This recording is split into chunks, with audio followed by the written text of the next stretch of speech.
ನಮಸ್ತೆ ಎಲ್ಲರಿಗೂ, ನಿಮ್ಮ ಶಿವನ ಕನ್ನಡ ಲಾಗ್ಸ್ಗೆ ಸ್ವಾಗತ. ಇವತ್ತಿನ ವಿಡಿಯೋದಲ್ಲಿ ರುಚಿಕರವಾದಂಥ ಒಂದು ಆರೋಗ್ಯಕರವಾದಂಥ ರಾಗಿ ರೊಟ್ಟಿ ಮಾಡೋದು ಹೇಗೆ ಅಂತ ನಾನು ತೋರಿಸ್ತಾ ಇದ್ದೀನಿ.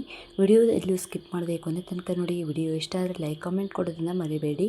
ಈ ರಾಗಿ ರೊಟ್ಟಿ ಜೊತೆಗೆ ಒಂದು ಉಪ್ಪಿನಕಾಯಿ ಮತ್ತು ಯಾವುದಾದ್ರು ಚಟ್ನಿ ಇದ್ದರೆ ತುಂಬಾ ಸೂಪರ್ ಆಗಿರುತ್ತೆ. ಈ ಒಂದು ರಾಗಿ ರೊಟ್ಟಿ ಮಾಡಲಿಕ್ಕೆ ಬೇಕಾಗುವಂಥ ಸಾಮಗ್ರಿಗಳನ್ನು ನೋಡ್ಕೊಂಡು ಬಂದುಬಿಡುವ. kg ಆಗುವಷ್ಟು ರಾಗಿ ಹಿಟ್ಟು ತಗೊಂಡಿದ್ದೀನಿ. ರಾಗಿ ಹಿಟ್ಟನ್ನು ಜರಡಿ ಇಟ್ಕೊಂಡಿದ್ದೀನಿ, ಏಕೆಂದರೆ ಅದರಲ್ಲಿ ಜರಡಿಯಲ್ಲಿ ಜರಿ ಇರುತ್ತಲ್ಲ ಹಾಗೆ. ಆಮೇಲೆ ಬೇಕಾಗುವಂಥ ಇಂಗ್ರೀಡಿಯೆಂಟ್ಸ್ ಏನು ನೋಡೋಣ ಬನ್ನಿ. ಈರುಳ್ಳಿನ ಚಿಕ್ಕದಾಗಿ ಕಟ್ ಮಾಡ್ಕೊಂಡಿದ್ದೀನಿ, ಕ್ಯಾರೆಟನ್ನು ತುರಿದಿಟ್ಕೊಂಡಿದ್ದೀನಿ, ಕರಿಬೇವನ್ನು ಚಿಕ್ಕದಾಗಿ ಕಟ್ ಮಾಡ್ಕೊಂಡಿದ್ದೀನಿ, ಕೊತ್ತಂಬರಿ ಸೊಪ್ಪನ್ನು ಚಿಕ್ಕದಾಗಿ ಕಟ್ ಮಾಡ್ಕೊಂಡಿದ್ದೀನಿ, ಹಸಿಮೆಣಸು ಕೂಡ ಒಂದು 2ರಿಂದ 3 ಚಿಕ್ಕದಾಗಿ ಕಟ್ ಮಾಡಿ ಇಟ್ಕೊಂಡಿದ್ದೀನಿ. ಸ್ವಲ್ಪ ಜೀರಿಗೆ ತಗೊಂಡಿದ್ದೀನಿ ನಾನು. ಇಲ್ಲಿ ಸ್ವಲ್ಪ ತುಪ್ಪ ತಗೊಂಡಿದ್ದೀನಿ ಬೇಯಿಸಲಿಕ್ಕೆ. ತುಪ್ಪ ಇಲ್ಲಾಂದರೆ ನೀವು ಎಣ್ಣೆ ಕೂಡ ಯೂಸ್ ಮಾಡ್ಕೋಬೋದು. ಉಪ್ಪು ನಿಮ್ಗೆ ಎಷ್ಟು ಬೇಕೋ ಅಷ್ಟು ನೋಡಿ ಹಾಕ್ಕೋಬೇಕಾಗುತ್ತೆ. ಈಗ ಮಾಡೋದು ಹೇಗೆ ಅಂತ ನೋಡೋಣ ಬನ್ನಿ. ಅದಕ್ಕೆ ಮೊದಲು ನಾನು ಸ್ವಲ್ಪ ಜೀರಿಗೆ ತಗೊಂಡಿದ್ದೀನಿ, ಆಮೇಲೆ ಉಪ್ಪನ್ನು ಹಾಕ್ಕೋತೀನಿ. ನೀವು ಕೇಳ್ತೀರಾ ಎಲ್ಲದಕ್ಕೂ ನೀವು ಸ್ವಲ್ಪ ಜೀರಿಗೆ ಯಾಕೆ ಯೂಸ್ ಮಾಡ್ತೀರಾ ಅಂತ. ಯಾಕಂದರೆ ಕೆಲವರಿಗೆ ಏನೇ ತಿಂದರೂ ಪಿತ್ತ ವಾಕರಿಕೆ ಎಲ್ಲ ಇರುತ್ತೆ. ಈ ಜೀರಿಗೆ ತಿನ್ನೋದ್ರಿಂದ ಡೈಜೆಷನ್ ಎಲ್ಲ ತುಂಬ ಚೆನ್ನಾಗಾಗುತ್ತೆ. ಆ್ಯಸಿಡಿಟಿ ಪ್ರಾಬ್ಲಮ್ ಏನೇ ಇದ್ರೂ ಕಡಿಮೆ ಆಗುತ್ತೆ. ನೆಕ್ಸ್ಟ್ ನಾನು ಇಲ್ಲಿ ಚಿಕ್ಕದಾಗಿ ಕಟ್ ಮಾಡ್ಕೊಂಡಿರುವಂಥ ಈರುಳ್ಳಿಯನ್ನು ಹಾಕ್ಕೋತಾ ಇದ್ದೀನಿ. ನೆಕ್ಸ್ಟು ನಾನು ಕ್ಯಾರೆಟನ್ನು ತುರ್ಕೊಂಡಿದ್ನಲ್ಲ, 1 ಕಪ್ ಕ್ಯಾರೆಟ್ ಹಾಕ್ಕೋತಾ ಇದ್ದೀನಿ. ನೆಕ್ಸ್ಟ್ ಇಲ್ಲಿ ನಾನು ಹಸಿಮೆಣಸನ್ನು ಕಟ್ ಮಾಡ್ಕೊಂಡಿದ್ದೀನಿ ಹಾಕ್ಕೊತೀನಿ. ಹಸಿಮೆಣಸು ಇಲ್ಲ ಅಂದರೆ ಖಾರ ಪುಡಿ ಕೂಡ ಹಾಕ್ಕೋಬೋದು, ಇಲ್ಲ ಒಣ ಚಿಲ್ಲಿ ಫ್ಲೇಕ್ಸ್ ಇದೆ ಚಿಲ್ಲಿ ಫ್ಲೇಕ್ಸ್ ಯೂಸ್ ಮಾಡ್ಕೋಬೋದು. ನೆಕ್ಸ್ಟ್ ಕೊತ್ತಂಬರಿ ಸೊಪ್ಪು ಹಾಕ್ಕೊಂಡಿದ್ದೀನಿ. ನೆಕ್ಸ್ಟ್ ಕರಿಬೇವು ಹಾಕ್ಕೋತಾ ಇದ್ದೀನಿ ನಾನು. ನೋಡಿ, ಸ್ವಲ್ಪ ತುಪ್ಪ ಹಾಕ್ಕೋತಾ ಇದ್ದೀನಿ ನಾನು. ತುಪ್ಪ ಏಕೆ ಹಾಕ್ಕೋತಾ ಇದ್ದೀನಿ ಅಂದರೆ ಈ ರೊಟ್ಟಿ ಏನಂದರೆ ಸ್ವಲ್ಪ ಒಣ ಆಗುತ್ತೆ. ಅದಕ್ಕೆ ತುಪ್ಪ ಹಾಕ್ಕೊಳ್ಳೋದ್ರಿಂದ ಸ್ವಲ್ಪ ಸಾಫ್ಟ್ನೆಸ್ ಬರುತ್ತೆ. ಹಾಗಾಗಿ ನಾನು ಇಲ್ಲಿ ತುಪ್ಪವನ್ನು ಸೇರಿಸ್ಕೊಂಡಿದ್ದೀನಿ. ತುಪ್ಪ ಇಲ್ಲಾಂದರೆ ಎಣ್ಣೆ ಕೂಡ ಯೂಸ್ ಮಾಡ್ಕೋಬೋದು. ಇದನ್ನು ನಾವೀಗ ಚೆನ್ನಾಗಿ ಮಿಕ್ಸ್ ಮಾಡ್ಕೋಬೇಕಾಗತ್ತೆ. ಈ ಥರ ನೋಡಿ.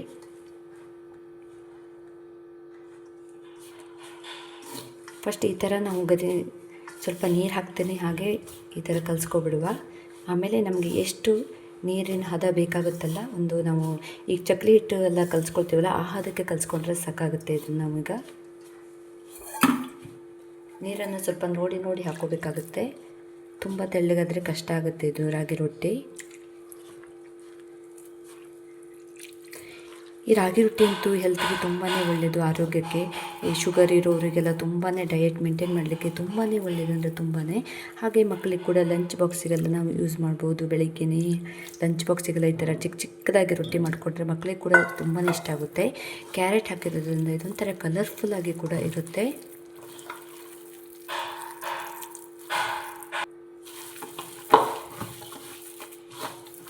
ನೋಡಿ, ಹದ ಕೂಡ ಚೆನ್ನಾಗಿ ಹದ ಬಂತು. ಈಗ ಇಷ್ಟು ಹದ ಇದ್ದರೆ ಸಾಕಾಗುತ್ತೆ ನಮ್ಗೆ ರೊಟ್ಟಿ ಮಾಡ್ಕೊಳ್ಳಿಕ್ಕೆ.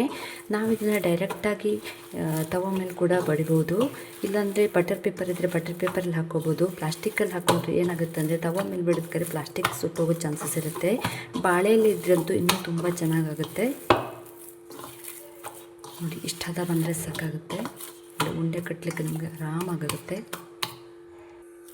ನೀವಿಲ್ಲಿ ಹಸಿಮೆಣಸು ಬದಲು ಒಣಮೆಣಸು ಚಿಲ್ಲಿ ಫ್ಲೇಕ್ಸ್ ಸಿಗುತ್ತಲ್ಲ ಅದನ್ನು ಕೂಡ ಯೂಸ್ ಮಾಡ್ಬೋದು, ಇಲ್ಲ ಖಾರ ಪುಡಿ ಕೂಡ ಯೂಸ್ ಮಾಡ್ಬೋದು. ಯಾಕಂದರೆ ಹಸಿಮೆಣಸು ಹೆಚ್ಚಾಗಿ ಮಕ್ಕಳು ಬಾಯಲ್ಲೆಲ್ಲ ಸಿಗುತ್ತಾ ಇರುತ್ತಲ್ಲ, ಅವರು ತಿನ್ನಲಿಕ್ಕೆ ಇಷ್ಟಪಡೋದಿಲ್ಲ. ಹಾಗಾಗಿ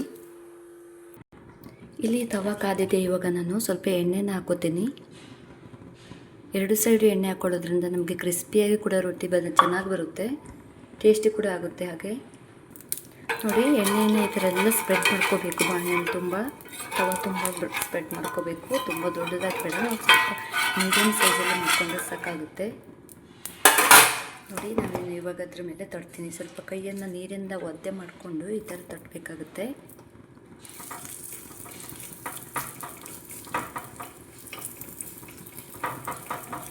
ನೋಡಿದ್ರಲ್ಲ, ತುಂಬಾ ಹೆಲ್ದಿ ರೆಸಿಪಿ ಕೂಡ ಇದು.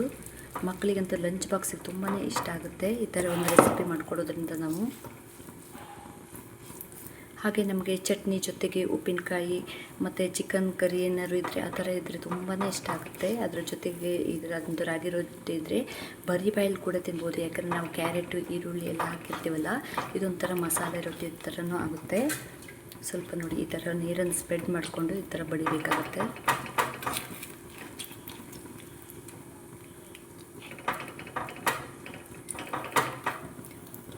ನಿಮಗೇನಾದರೂ ಈವ್ನಿಂಗ್ ಅಡುಗೆ ಮಾಡಲಿಕ್ಕೆ ಬೋರ್ ಆಯಿತು ಅಂತ ಈ ಥರ ರಾಗಿ ರೊಟ್ಟಿ ಕೂಡ ಮಾಡಿಕೊಂಡು ತಿನ್ಬೋದು. ಡಯಟ್ ಮೇಂಟೈನ್ ಮಾಡೋರಿಗಂತೂ ತುಂಬಾ ಆರೋಗ್ಯಕರವಾದ ಫುಡ್ ಅಂತಲೇ ಹೇಳ್ಬೋದು ಇದನ್ನು. ಈ ರಾಗಿ ರೊಟ್ಟಿಯಲ್ಲಿ ಕಬ್ಬಿಣಾಂಶ ಜಾಸ್ತಿ ಇರುತ್ತೆ. ಅದಕ್ಕೋಸ್ಕರ ಮಕ್ಕಳಿಗೆ ಮತ್ತು ವಯಸ್ಸಾದವರಿಗೆಲ್ಲ ವಾರದಲ್ಲಿ ಒಂದು 2-3 ಸಲ ಆದರೂ ನಾವು ರಾಗಿ ರೊಟ್ಟಿ ಮಾಡಿಕೊಡೋದ್ರಿಂದ ತುಂಬಾ ಒಳ್ಳೆಯದು ಆರೋಗ್ಯಕ್ಕೆ ಕೂಡ. ಕೆಲವರು ಎಣ್ಣೆ ಯೂಸ್ ಮಾಡೋದಿಲ್ಲ ಡಯಟ್ ಮಾಡೋರು. ನೀವು ಅದನ್ನು ಎಣ್ಣೆ ಯೂಸ್ ಮಾಡಿಲ್ಲ ಅಂತ ತುಪ್ಪ ಕೂಡ ಯೂಸ್ ಮಾಡ್ಕೋಬೋದು. ರಾಗಿ ರೊಟ್ಟಿಗೆ ತುಪ್ಪ ಚೆನ್ನಾಗಿರುತ್ತೆ, ಹಾಗಾಗಿ ನಾನಿಲ್ಲಿ ತುಪ್ಪ ಹಾಕ್ಕೊಂಡಿದ್ದೀನಿ. ಏನೆಲ್ಲ ತುಪ್ಪ ಬೆಣ್ಣೆ ಯಾವುದೂ ಇಲ್ಲ ಅಂದರೆ ನೀವು ಮಾಮೂಲಿ ಎಣ್ಣೆಯನ್ನೇ ಯೂಸ್ ಮಾಡ್ಬೋದು. ಇದನ್ನು ಲೋ ಫ್ಲೇಮಲ್ಲಿ ಇಟ್ಕೋಬೇಕಾಗುತ್ತೆ. ಇದು ನೋಡಿ ಈಗ ಸುಮಾರು ಕೆಳಗಡೆ ಬೆಂದಿದೆ. ಈ ಥರ ನೀರು ಹಚ್ಕೋಬೇಕಾಗುತ್ತೆ. ಮೀಡಿಯಮ್ ಫ್ಲೇಮಲ್ಲಿ ಇಟ್ಕೊಂಡು ನಿಧಾನವಾಗಿ ಬೇಯಿಸಬೇಕಾಗತ್ತೆ. ಯಾಕಂದರೆ ಉರಿ ಜಾಸ್ತಿಯನ್ನು ಇಟ್ಕೊಂಡ್ರೆ ಬೇಗ ಸೀದು ಹೋಗಿಬಿಡುತ್ತೆ. ಒಳಗಡೆ ಬೆಂದಿರೋದಿಲ್ಲ, ಮೇಲೆ ಮಾತ್ರ ಕತ್ತೋಗಿರುತ್ತೆ, ಒಳಗಡೆ ಹಾಗೆ ಹಸಿ ಹಸಿ ಇರುತ್ತೆ. ಒಂದು 3 ನಿಮಿಷ ಕೂಡ ಬೇಯಿಸಬೇಕಾಗುತ್ತೆ. ನೋಡಿ ಈ ಥರ ಎಣ್ಣೆ ಹಚ್ಕೊಳ್ಳೋದ್ರಿಂದ ತುಂಬಾ ಚೆನ್ನಾಗಿ ಬರುತ್ತೆ. ಮೇಲೆ ಕೂಡ ಸ್ವಲ್ಪ ನಾನು ಎಣ್ಣೆಯನ್ನು ಹಾಕ್ತಾಯಿದ್ದೀನಿ. ನೋಡಿ ಈ ಥರ ಮಾಡ್ಕೋಬೇಕು. ಎಣ್ಣೆ ಕೂಡ ಇದು ತುಂಬ ಚೆನ್ನಾಗಿ ಬರುತ್ತೆ, ಕ್ರಿಸ್ಪಿಯಾಗಿರುತ್ತೆ ರೊಟ್ಟಿ. ನೀವು ಈ ರಾಗಿ ರೊಟ್ಟಿಯನ್ನು ಶೇಂಗಾ ಚಟ್ನಿ ಆಗಿರ್ಬೋದು, ಕಡಲೆ ಚಟ್ನಿ ಆಗಿರ್ಬೋದು, ಹಾಗೆ ಟೊಮೆಟೊ ಚಟ್ನಿ ಎಲ್ಲ ಬರುತ್ತಲ್ಲ ಆ ಚಟ್ನಿ ಜೊತೆಗೂ ಕೂಡ ತೆಗಿಬೋದು, ಅಷ್ಟು ಚೆನ್ನಾಗಿರುತ್ತೆ. ಕೊಬ್ಬರಿ ಚಟ್ನಿ ಅಂತೂ ಇನ್ನೂ ಚೆನ್ನಾಗಿ ಬರುತ್ತೆ. ನೋಡಿದ್ರಲ್ಲ ಫ್ರೆಂಡ್ಸ್, ರಾಗಿ ರೊಟ್ಟಿ ಎಷ್ಟು ಕ್ರಿಸ್ಪಿಯಾಗಿ ಎಷ್ಟು ಸೂಪರಾಗಿ ಬೆಂದಿದೆ ಅಂತ ನೋಡಿದ್ರಲ್ಲ. ಎರಡೂ ಸೈಡ್ ಈ ಥರ ನೀಟಾಗಿ ಬೇಯಿಸ್ಕೋಬೇಕಾಗುತ್ತೆ ನಾವು. ಹಾಗಿದ್ರೆ ಮಾತ್ರ ನಮಗೆ ತಿನ್ನುವಾಗ ಒಂಥರ ಟೇಸ್ಟಾಗಿ ಬರುತ್ತೆ. ಅಷ್ಟೇ ಆರೋಗ್ಯಕರವಾದಂಥ ನಾನು ತೊಗೊಂಡಿರುವಂಥ ರಾಗಿ ಹಿಟ್ಟಿನಲ್ಲಿ 5 ರಾಗಿ ರೊಟ್ಟಿ ಆಗಿದೆ ನೋಡಿ. ನಿಮಗೇನಾದರೂ ಜಾಸ್ತಿ ಬೇಕು ಅಂತಂದರೆ ಮನೆಯಲ್ಲಿ ಜಾಸ್ತಿ ಜನ ಇದ್ದರೆ ಇದನ್ನು ಡಬಲ್ ಬೇಕಾದರೂ ಮಾಡ್ಕೋಬೋದು ಕ್ವಾಂಟಿಟಿನ. ನೋಡಿ ಈ ಒಂದು ರಾಗಿ ರೊಟ್ಟಿ ಜೊತೆಗೆ ನಾನಿಲ್ಲಿ ಉಪ್ಪಿನಕಾಯಿ ಮತ್ತು ಟೊಮೆಟೊ ಕಾಯಿ ಚಟ್ನಿ ಮಾಡ್ಕೊಂಡಿದ್ದೆ. ಈ ಒಂದು ಕಾಂಬಿನೇಷನ್ ತುಂಬಾ ಸೂಪರಾಗುತ್ತೆ. ನೀವು ಕೂಡ ಈ ಒಂದು ರೆಸಿಪಿನ ಮನೇಲಿ ಟ್ರೈ ಮಾಡಿ. ನಿಮ್ಮ ಅನಿಸಿಕೆ ಹೇಗೆಂತು ಅನ್ನೋದನ್ನು ಕಮೆಂಟ್ ಬಾಕ್ಸಲ್ಲಿ ಕಮೆಂಟ್ ಮಾಡಿ ತಿಳಿಸಿ. ಐ ಹೋಪ್ ಈ ರೆಸಿಪಿ ನಿಮಗೆಲ್ಲ ಇಷ್ಟ ಆಗಿದೆ ಅಂದ್ಕೊಂಡಿದ್ದೀನಿ. ಇನ್ನೊಂದು ಉತ್ತಮವಾದ ರೆಸಿಪಿಯೊಂದಿಗೆ ನಾನು ನಿಮಗೆ ಸಿಗ್ತೀನಿ. ಅಲ್ಲಿವರೆಗೂ take care, bye bye, see you friends, thank you.